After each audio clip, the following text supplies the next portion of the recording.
Hello, we're back. That's the blowing of the shofar. I'm just trying to awaken some spiritual zombies. There are a lot of them out there. But before we do that, let's go into a word of prayer. Dear Heavenly Father, in the name of Yeshua, we thank you for your goodness and your mercy, your kindness and love. For day by day, you cause us to wake up and see a new day. A day that you have made, a day that you have blessed. A day that you allow us to consider our ways, search our own souls, repent, and go forward. In the name of Yeshua, I thank you. And I thank you for all those that are here listening. I thank you for those that will hear this session. And we ask a special blessing on it in your precious name. Thank you. All right. Blowing of the shofar. We're going to awaken some of the spiritual zombies, since zombies seem to be the topic of the day on television these days. Everybody talking about zombies and looking like zombies. Well, without even making up, when you don't understand a lot of the things that are going on around you spiritually, you are the walking dead. You're already the walking dead. And basically, what we try to do is share information that will cause your eyes to open. Had a dream like that recently too. I had dreamt that I was talking to a zombie because another zombie was trying to bite me. And I was telling the other zombie, pull him back, get him off, pull him back. And the other zombie listened, and like he came into awareness, and he pulled that zombie back off of me. And he was getting really close too. You know, he's like, getting real close. And I said, pull him back. And the other zombie woke up, like his eyes lit up. And he assisted me in pulling back the other zombie. And then the dream was over. You see, so that's all the Creator is showing me there is, wake up the spiritual dead.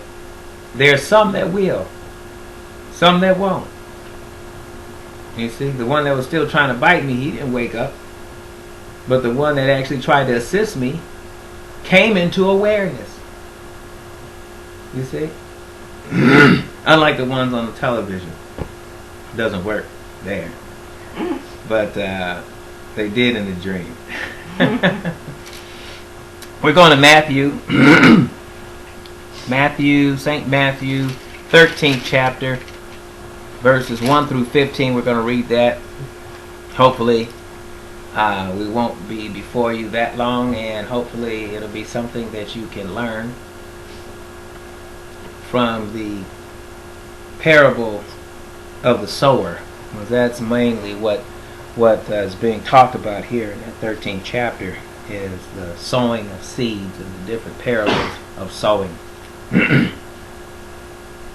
The same day went Yeshua out of the house and sat by the seaside, and great multitudes were gathered together unto him, so that he went into a ship and sat, and the whole multitude stood on the shore. Okay, the same day Yeshua went out of the house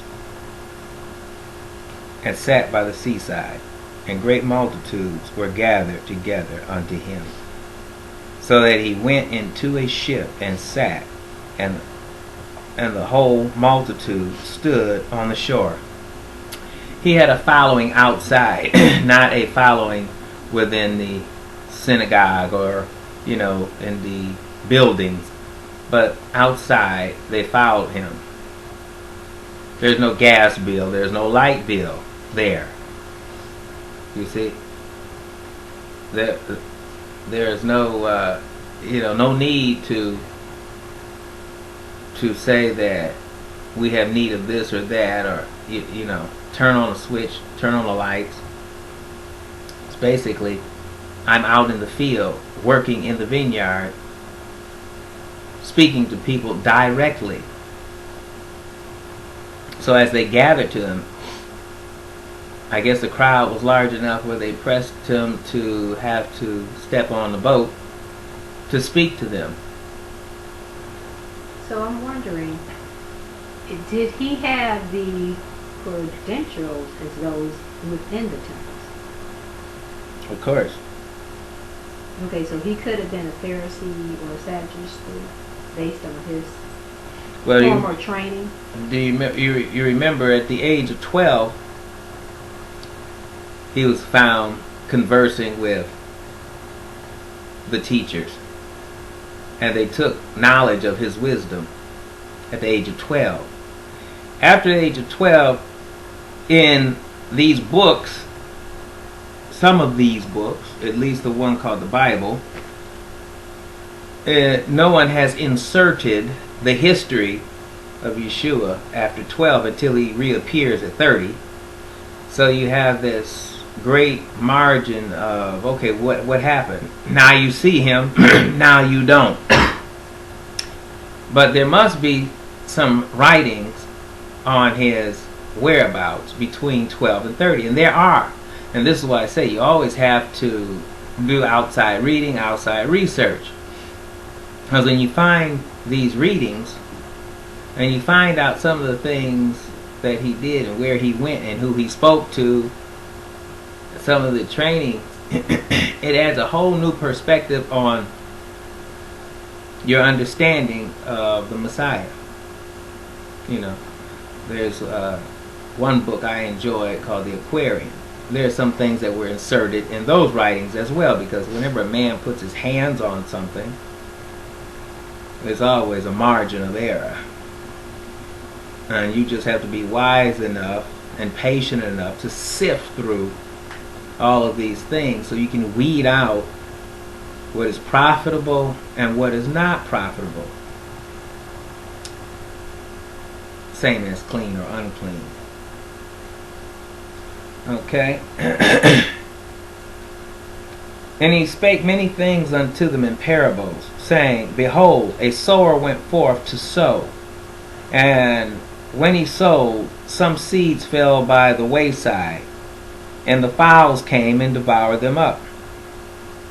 Some fell on stony places, where they had not much earth, and forthwith they sprung up, because they had no deepness of earth.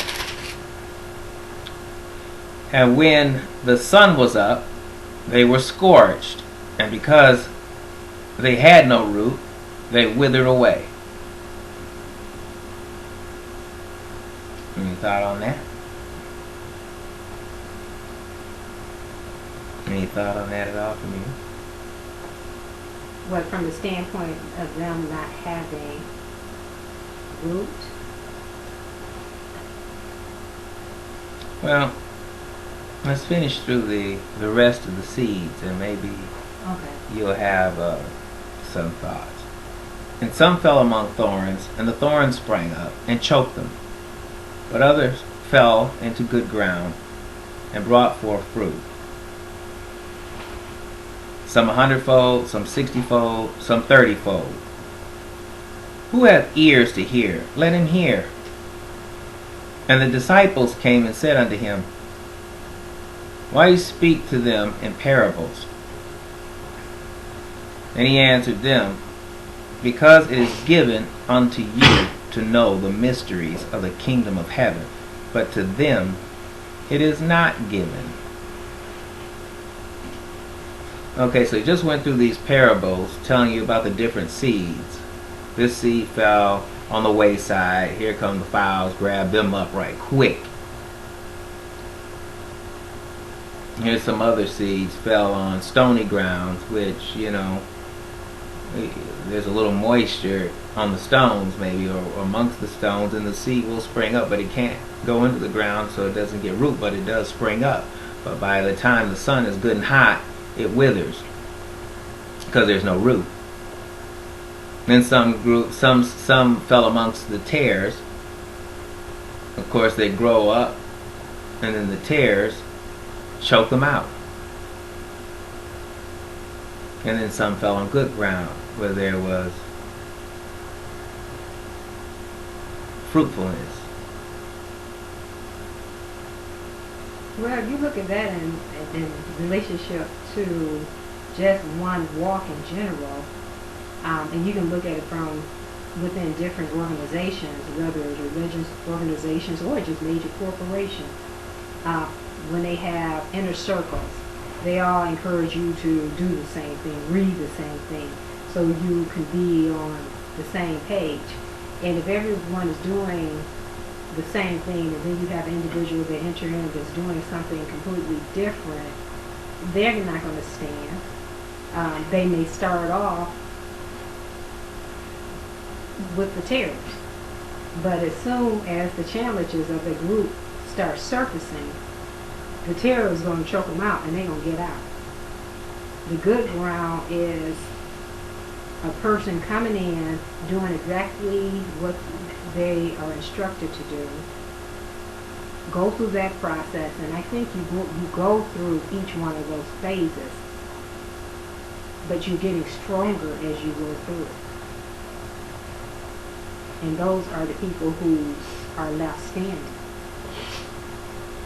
Yeah. We'll go further into it and see what the explanation is here.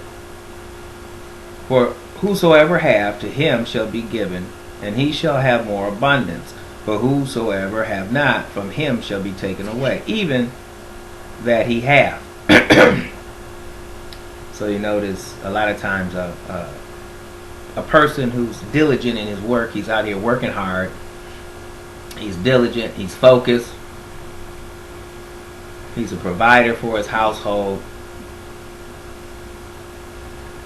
And as long as he's out there scraping and hustling and working, it seems like more comes to him, or more comes to that person, because they're diligent and focused about what they're doing. But the person who's sitting around really not doing anything but making excuses for why he's not doing anything, that's the person who continues to have nothing. You see? He's just sitting around. As the scripture says that if a man doesn't work, neither shall he eat. And who would you entrust your things to? The one who's diligent and working, or the one just sitting around? The one who's working. Okay. So the Creator's no different. He's going to give into the hands of someone who is diligent, someone who is consistent, someone who is a good steward of what has been placed in his hands already. If you show me that you are a good steward over the little that you already have, the Creator of the universe comes and gives you increase, because you are a good steward over the little that you have.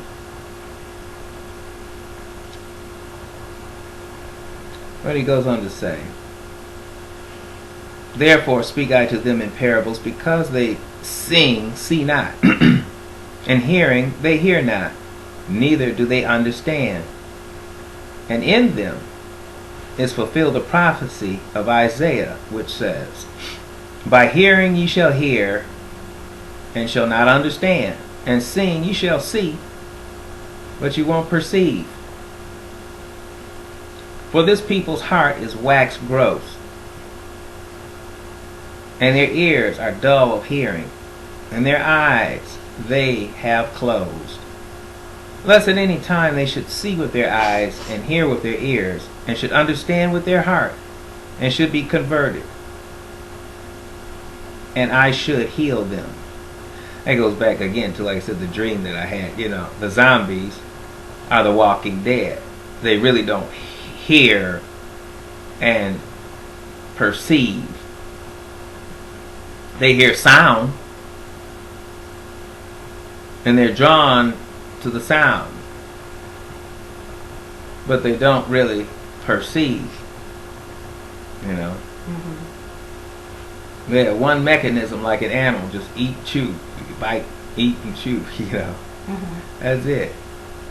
But understanding is not with them, of course, and reasoning is not there. very much like the bird that I used to see. He still goes by that mirror. The bird still goes by the mirror, still checking out the other bird. He still thinks that other bird is there in his territory, and he checks him out and can't find him. He jumps on top of the mirror, looks on the other side, walks around the mirror. He can't find him. He hasn't figured it out yet. The animalistic nature keeps him in that circle or doing that same cycle, never coming to the knowledge of the truth.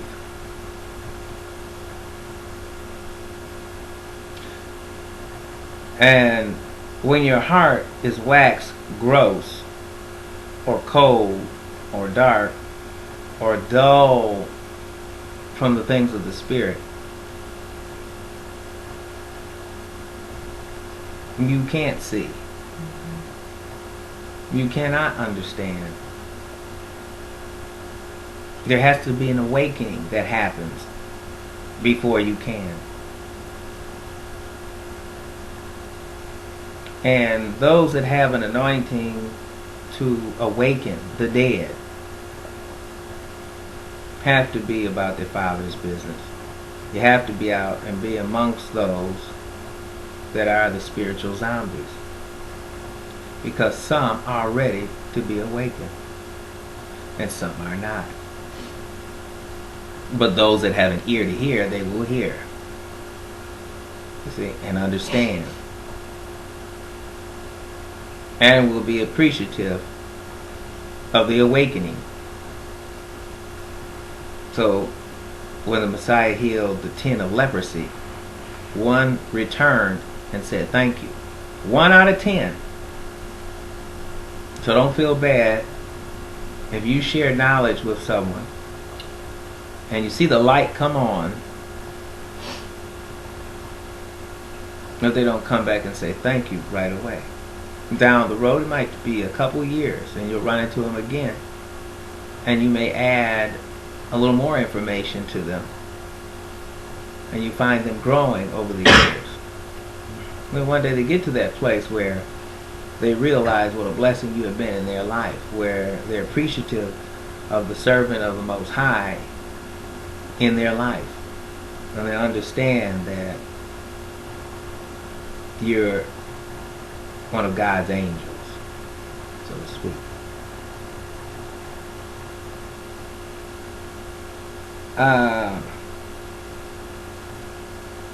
Let's go down to the 16th verse. But blessed are you, are your eyes, for they see, and your ears, for they hear.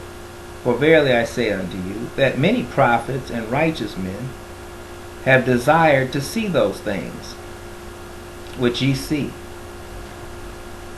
and have not seen them, and to hear those things which you hear, and have not heard them.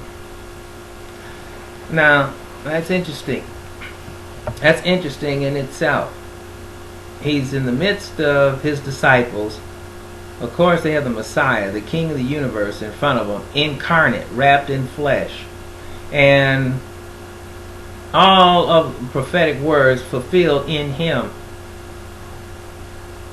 And many great prophets that existed beforehand would have loved to embrace him incarnate. But here these disciples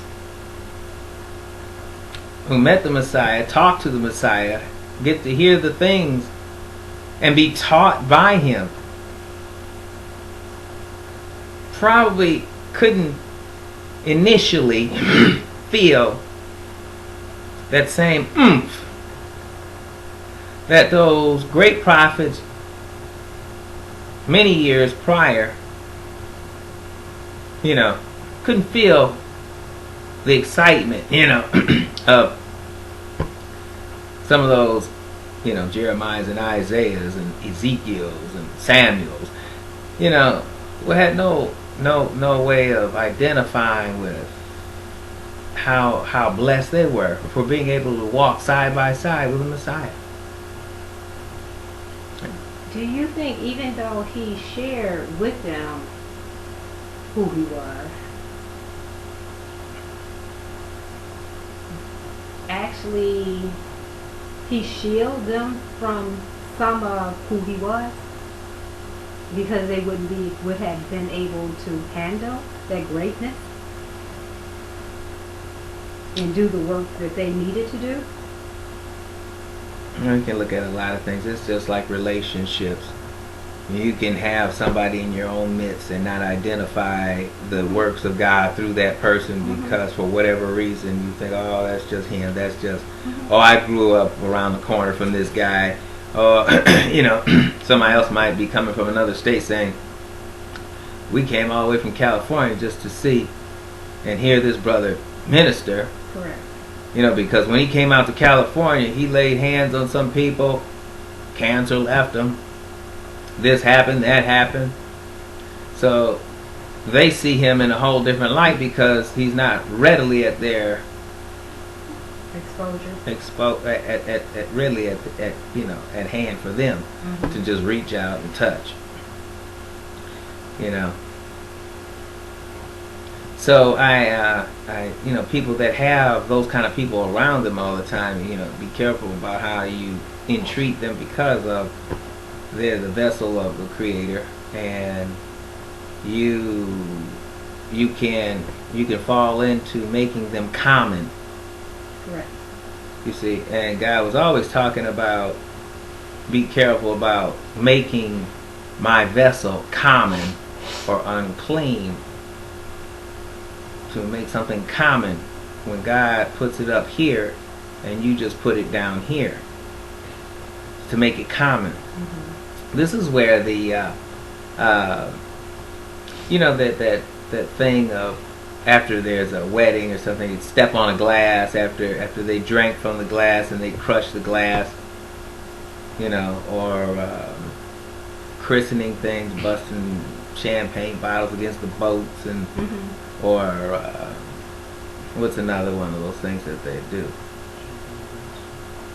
Throw the glass in the fireplace after it's used. Right, because it's sacred. Because it's sacred. So we're not going to take this moment or take this vessel that we just used, this cup, and no other lips will drink from this cup. We will not make this cup or this moment that we're experiencing common by putting it back in the shelf and someone else is drinking out of it or using it for whatever reason, when our special moment, that we had between you and I will not be repeated again. You see? Neither shall anyone else use this cup, which would make it common.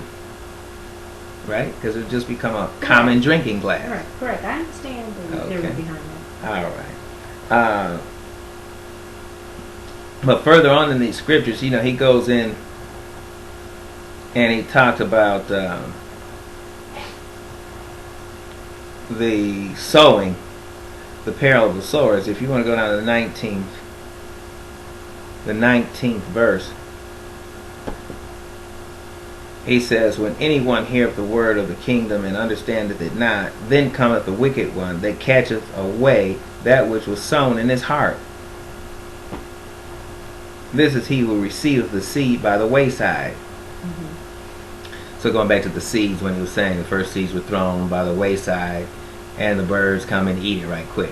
Well, I may be saying something right now, you get it, it's something sparks inside of you, you get enlightened and you're excited for a minute.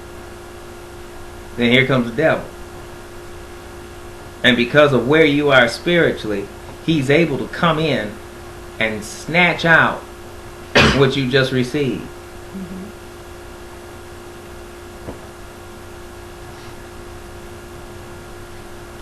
Then he goes on to say, the same that heareth the word rejoices and receives it, yet he hath not root in himself, but for a while, when tribulation or persecution arises because of the word, by and by he is offended. That's the one who received it in the stony ground. Because it does spring up. Mm-hmm. You are happy. You do your little shout. Mm-hmm.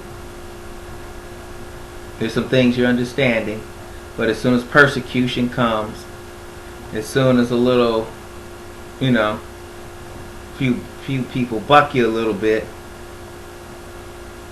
you wither on away. So that's why I go back looking at this as phases that someone coming to know the Lord go through. Exactly. You start up at that first phase, and if you survive that first phase, you go to the second one. And obviously, if you survive that phase, that means you were doing a little more than the person who left. Then you're promoted to the third phase, where, for lack of better analogy, where the saints start coming up against you. The wheat and the terror are coming up against you. And again, that's the next seed, really, because the tares are sown right in the midst of. Envision yourself in ministry. Of the good seed. Envision yourself in ministry. You're growing. Once you begin to do what's necessary to survive that particular phase, then you go on to perfection. So you can look at each one of those seeds as different phases of your walk also. Of course, that's so right. It says that he also that receives seed amongst the thorns is he that heareth the word, and the care of this world and the deceitfulness of riches choke the word and become unfruitful. So, you get caught up in everyday things and money, love of money, not just money, the love of money. Mm-hmm. And you allow it to take your judgment down the wrong path. Mm-hmm. Or you don't exercise good judgment. Mm-hmm. But you get caught up in the cares of the world. And a lot of us can say something about that. We've all had some businesses at one point of our life that seemed to be doing very well at the time. And you thought, this train will never stop. It'll do the same thing tomorrow, next week, and next week we'll just keep going. And you think that, these are the Lord's blessings. A lot of people believe that, because I'm getting this, this, and this. Oh, God is blessing. And you might not be doing things that are actually pleasing to Him. But because you're getting, these material things, you think that you're being blessed by God. When the principles of sowing and reaping are the same for the evil and the good man. In other words, the principles of sowing and reaping are the same. You put the work, you work something, you get something out. The difference is that what is it that you're doing? Is it a blessing to someone? Is it really a blessing, or is it a curse? Where it looks like it's like a dope man, for instance. That's a good example. Mm-hmm. He's out selling his dope. He's making a lot of money. Mm-hmm. But what is he doing? Mm-hmm. He's killing the very people around him for the money. So therefore he reigns on the just as well as the unjust. Yes, just like the sun shines on the evil as well as the good. You don't see, if the good man and evil man standing next to each other, you don't see the sun hiding its sunlight from the evil man. So therefore, when someone say God is blessing me, He is blessing you. Yeah, He's giving you another day where you should be paying attention to what you're doing, really. And that's a blessing in itself, is that this is another day that the Lord has given me. I'll rejoice and be glad in it, or I should get to the place where I am rejoicing and being glad in it, because God has given me this day. He has given me this moment to seek His face. So when it comes time for testing, because He said anything anyone says, if their work is of Him, must stand trial or testing. Right. In other words, you should be able to go through the fire and come out pure. And it does take a while to do that. That's just not in and out. Just like one time in the fire, that's back and forth in the fire, because as you continue, I said this last time, as you continue to heat up, let's say silver or gold, the impurities rise up, and then you skim them off the top, and then you reheat it again. If more impurities come up, you skim that. And the higher you turn up the heat, the more impurities should rise, until you get to the place where nothing else rises. Now you know you're dealing with pure gold without the impurities inside of it. That's the trial by fire. That's the going through the fire. You all are going to be tested. You all are going to have to experience something so that you can say, and the world can see whose you are. You see? Well, they'll know, okay, well, that's one of God's people for sure. Because he went through, I know he went through this. We saw him going through this. We try to put our foot on this person. We try to grind them out. And they're still standing with the testimony of Yeshua on their lips. They're still standing despite all that we did. And we just can't shake them. They just will not break. You see? And that is a beautiful thing. And then it's like God soon after not only allowed you to come out, but because you have shown yourself faithful, he begins to prepare a table in the presence of everyone. Just to say, I'm pleased. So he begins to showcase you after you've gone through, which makes sense. Why would I showcase you and you haven't been tested? Correct. Why would I put you up on a platform and I don't know, or you don't know? He knows you don't know. Right. What's in you? What's in you is going to surface. Again, like I said, the impurities rising to the top when you heat up the silver or the gold. He knows what you're going to do. That's why he don't put you up. So don't worry. If you know you have certain talents, and you know that these things are in you, but you're saying, Lord, win, Lord, win, Lord, win. Well, look in the mirror. Look at yourself and be honest, and make sure that you are ready to receive what he wants to give. Because before he gives it, you are going to be tried. You are going to go through the fire. He wants to see, will you do the same thing over and over and over and over and over and over and over and over without breaking? Can you stand and do the same thing that God has told you, has spoken a word in your life? And can you do the same thing over and over and over and over and over? But that goes back to, I don't know how to say this, go back to you. When you're looking at your life and looking at everything that you have gone through, you somewhat have answered a lot of questions that are going through your head. You do. We all do. You don't see the manifestations, how long it takes, or how much you want it right here today. You don't see it not until God is ready to give it to you. That's right. And there's and he's ready. He's ready to give it to you when you're ready. Right. So I want to say he's been ready. Okay, so he's been ready to give it. It's just that, okay, you have to get to the place where when I give you this, it is not a burden. Right. Because if I give you something prematurely, it will become a burden to you.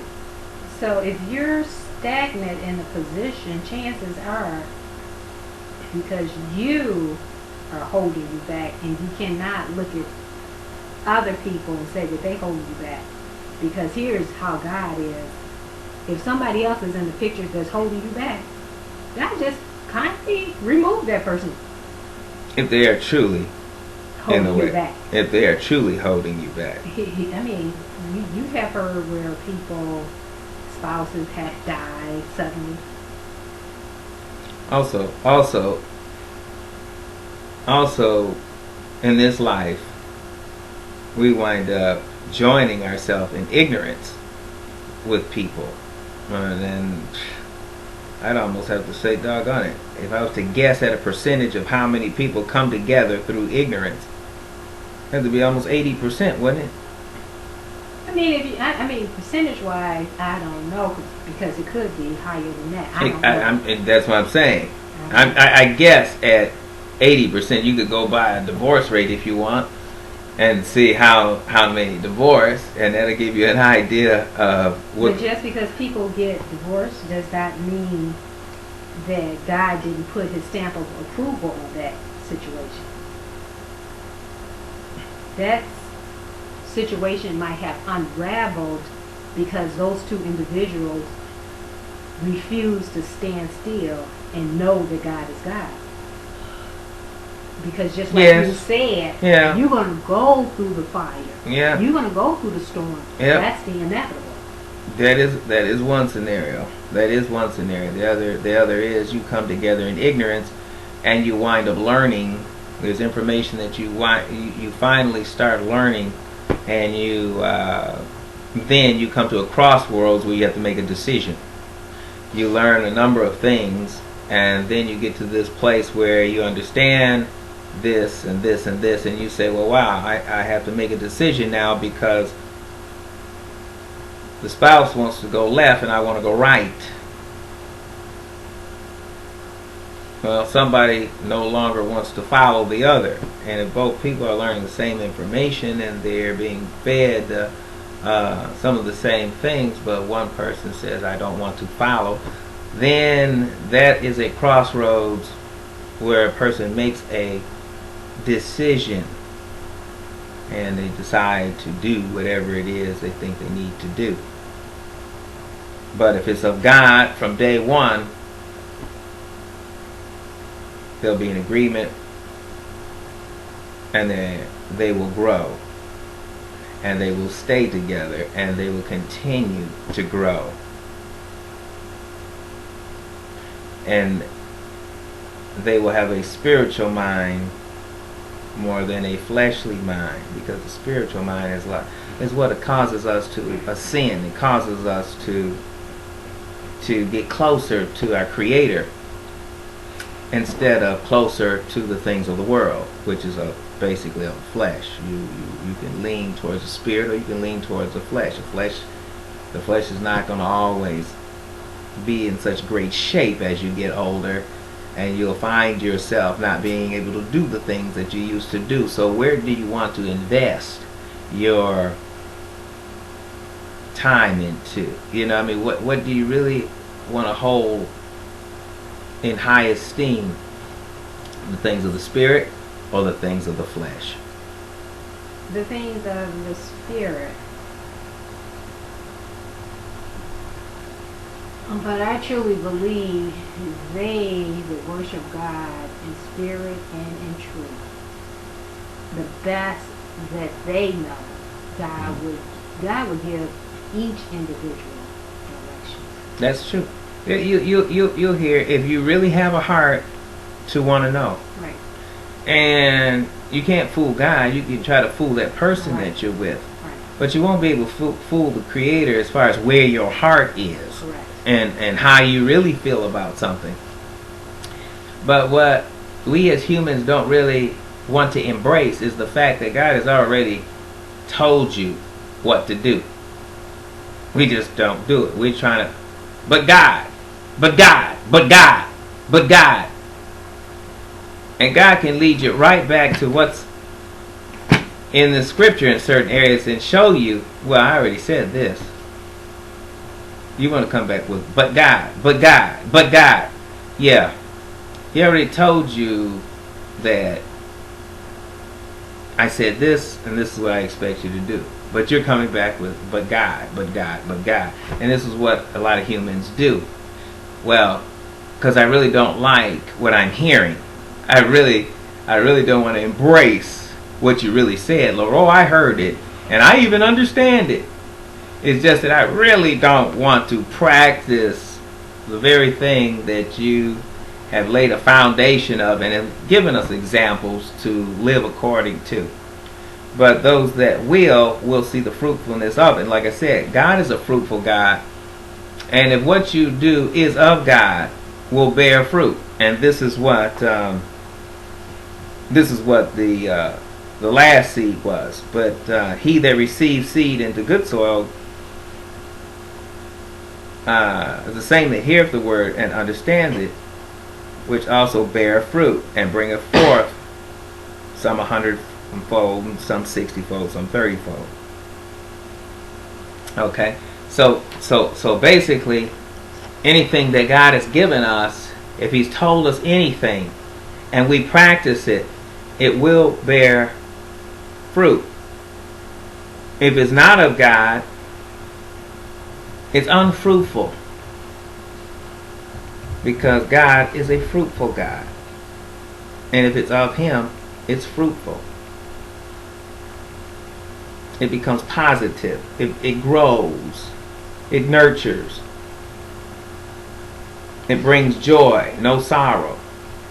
So, if it's of God, it should bring no sorrow. Unless He's trying to teach you something. Well, it still should bring no sorrow if you realize it's Him teaching you. You see? Mm-hmm.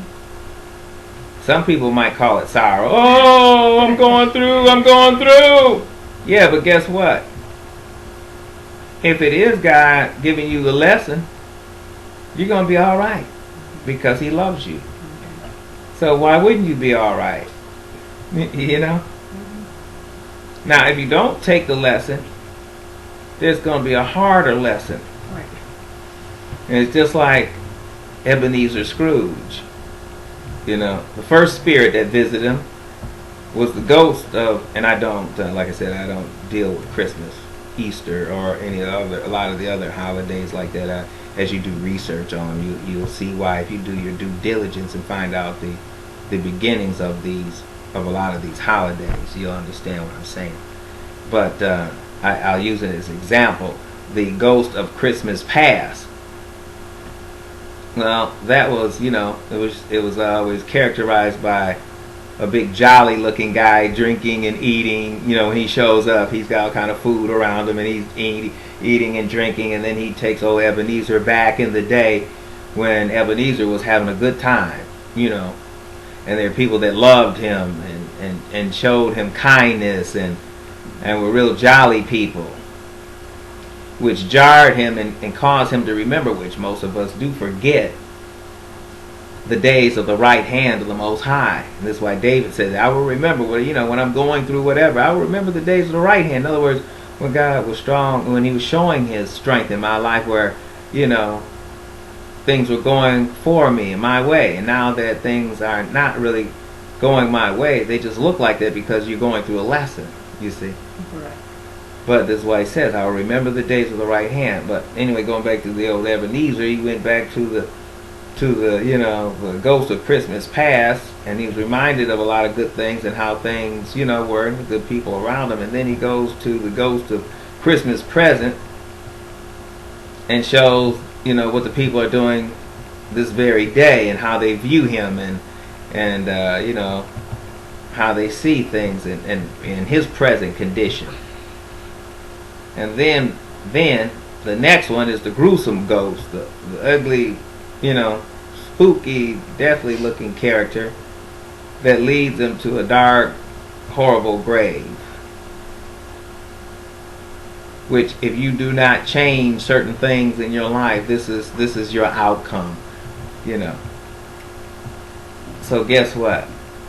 That man was able to see past, present, and future and make a decision on which way he wants to go, based on looking at his whole life, reflecting on his whole life. And that's what we should do as human beings as well, is reflect on past, present, so that our future comes out to be more profitable, fruitful, clean, beneficial for ourselves and those around us, spiritually and naturally. So, what I'll say to you this day is, be a seed that goes into good ground, where you're nurtured, you're watered, you're receiving the sunlight of Yeshua. And that you grow because you're hungry for the word. You're hungry to be fed. You're hungry to know.